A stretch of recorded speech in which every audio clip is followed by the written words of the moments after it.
can Kaduna kuma ran wannan zamu je ran Juma'a. Ya, ai Juma'a ne ka mutu da ubanka. Me yasa ku je makarantar ba? Kai, me yasa ku je makarantar ba?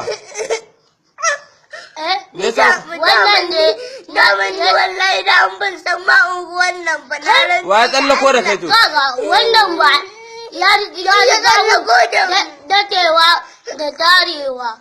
Kullum sai ya bani labari. Wai ya muga wai sun ga mu tarewa an unguwan mu duk wai an riga. Ko ka faɗi gaskiya. Ko ka faɗi gaskiya. Allah idan na faɗi gaskiya za ku tsale mu. Ka faɗi gaskiya. Na rantsa girman manzon Allah sallallahu alaihi wasallama shine ya fara dauko ta. Na rantsa da Allah. Ai ya ce dauko ta. Ni an yaga. Ya faɗa ya ce an ɗauko da ita. Kai da aka ɗauko ta me kai mata? Ni shi ya fara da mutu wando.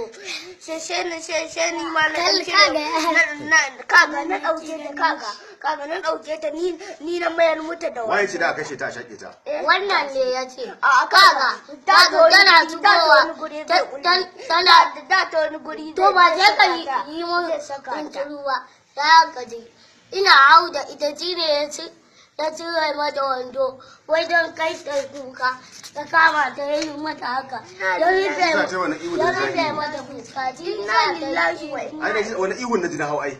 Inna lillahi wa inna. To ko me ya kawo ka na ku da kuka tafi makaranta ga tsallake ta me ya kawo ka na ku duka? Za mu yau da wulaina.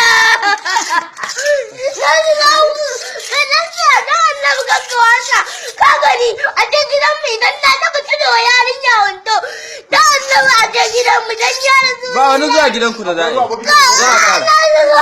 Zona wai Allah wai da annabi ku jale ni dan yara Sai ka faɗi gaskiya. Zauna ka. Allah zan ne Shi kai aka yanka